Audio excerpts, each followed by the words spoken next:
Hello, you got some interesting games. Today I'd figure I'd try my hand at making a review of something to see if you guys actually like it or am I just terrible at it. So what I'm going to be talking about today is Warface. So many of you may have heard of this. It's been heavily advertised with the Xbox One. It's a free online multiplayer FPS, and it's recently just been released on Steam on July the 1st. And I kind of wanted to talk about it because there's some bits of this which are really nice, and other bits of the game just aren't nice at all. So the game has really just two modes of play. It has the co-op mode and the kind of the against mode.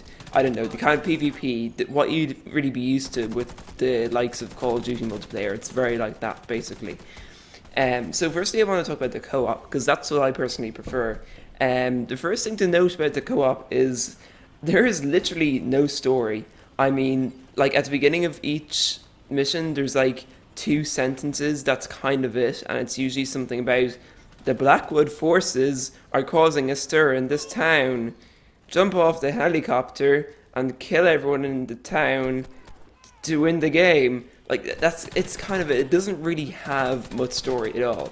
It's not a story oriented game, which I guess I can kind of expect as it is a free to play game, but I still feel like, it wouldn't have been that hard to come up with a story. I mean, they've already hired the voice actors to like do the whole intercom thing at the beginning of the level. The next thing I kind of want to talk about is the sounds. The guns, they sound really nice in this game, kind of like actually very similar to Call of Duty Ghosts, and I don't know, I like the sounds in that game anyway, even if the rest of the game is kind of bad. The sounds are pretty nice, the gun sounds, so you have to give them that. Next thing is the co-op elements.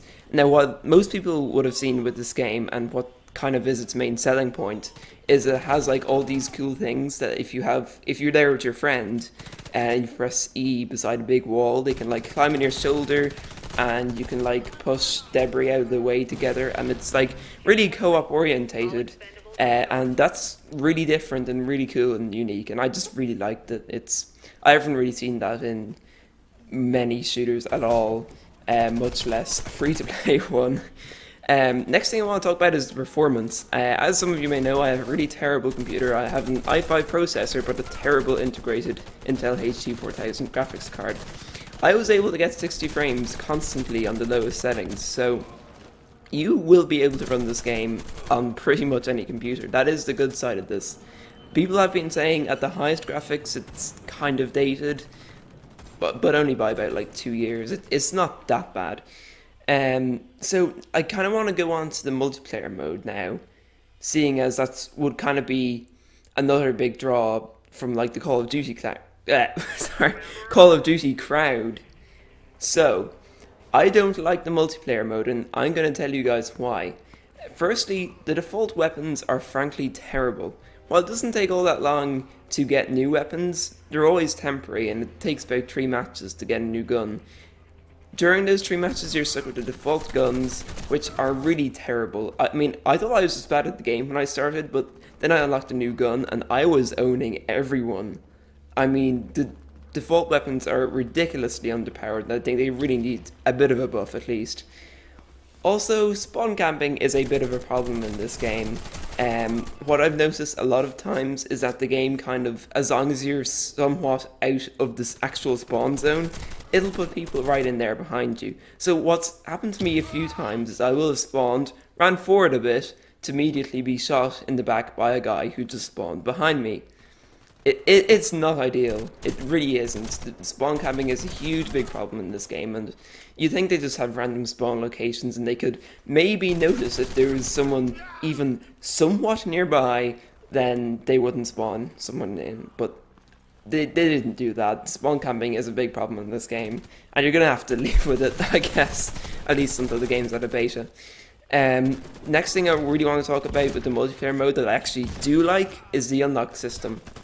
So I touched on this briefly earlier, but what it is it's kind of like you choose either a weapon, an attachment for a weapon, or like clothes that you can unlock, and once you choose what kind of category of item you want to unlock, each XP gained from each match will go towards actually unlocking your items. So in a way, you can kind of pick and choose to some extent, like what you're going to unlock, which I think is really cool. Like not a lot of games have that. I did see it in Call of Duty Ghosts. I wouldn't like to be associated with that. I'm not one of the COD players. Uh, but it is a very cool system, like especially for a free-to-play game. I mean, that was pretty dense of them. Like you can kind of tell that they're not out there just for your money, because like a lot of weapons, like I'd say you would be able to unlock a weapon every 3 or 4 matches, which is pretty cool. I mean, even if it does last just for a day, if you're playing like somewhat frequently, you will always have a new weapon to deter you from using the crappy starter weapons. So that's all I kind of wanted to say about this game. Overall, I give it like 6 or 7 out of 10. It's okay-ish. It's got some high points, but also some low points. So I don't know. I guess tell me in the comments below if you want to see more reviews, and I'll make them if you want them. But yeah, apart from that, I'll see you guys later. Bye.